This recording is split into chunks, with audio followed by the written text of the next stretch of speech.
Hello everybody and welcome back to Switch Up Story Time. What are we reading, Joe? George's Marvellous Medicine. George's Marvellous Medicine. So what's happened, he's given the medicine to his grandma, and what's happened to her? First she was filled up with air, then didn't she go on fire? Yes. And then she grew taller and taller and went up through the house. Popped through the house, and then he's given it to a hen, hasn't he? And the hen's grown really big as well. This chapter's called The Pig, the Bullocks, the Sheep, the Pony and the Nanny Goat. At that moment, George's mother came back from shopping in the village. She drove a car into the yard and got out. She was carrying a bottle of milk in one hand and a bag of groceries in the other. The first thing she saw was a gigantic brown hen towering over George. She dropped the bottle of milk. Then Grandma started shouting from the rooftop.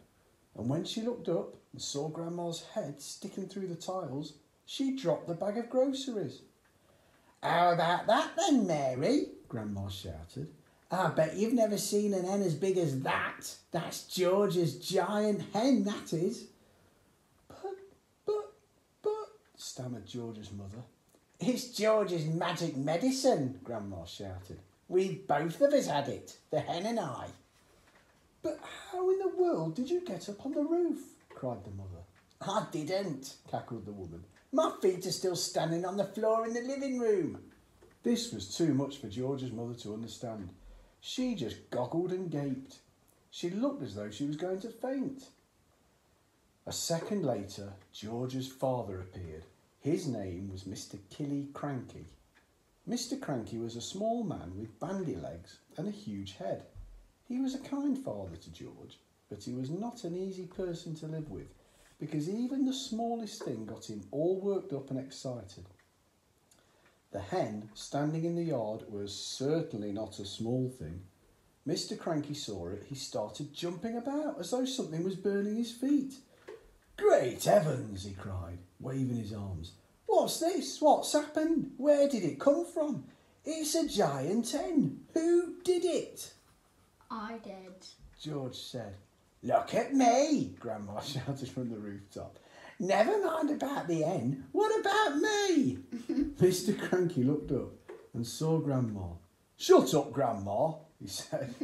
It didn't seem to surprise him that the old girl was sticking up through the roof.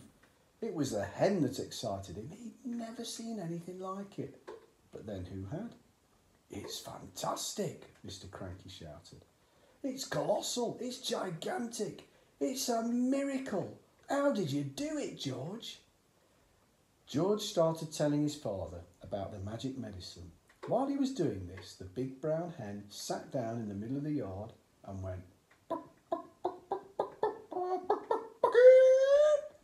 Everybody stared at it. When it stood up again, there was a brown egg laying there. The egg was the size of a football. "That egg will make scrambled eggs for 20 people, Mr. Cranky said. "George," he shouted, "how much of this medicine have you got?"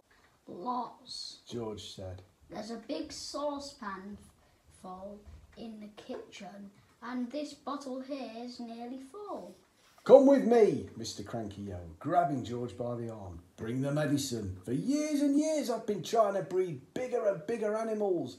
Bigger bulls for beef, bigger pigs for pork, bigger sheep for mutton." They went to the pigsty first. George gave a spoonful of the medicine to the pig.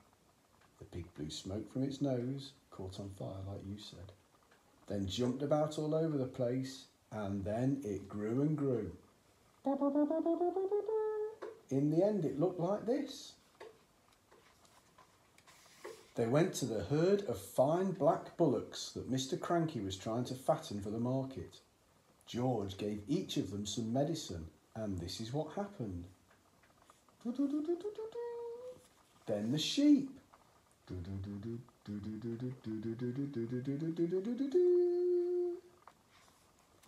He gave some to his grey pony, Jack Frost. And finally, just for fun, he gave some to Alma, the nanny goat.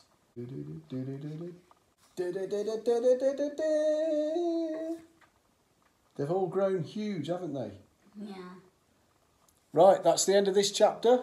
Next is a crane for Grandma. I guess they're going to try and get Grandma down off the roof, aren't they? Bye-bye till next time. Bye-bye-bye. Goodbye.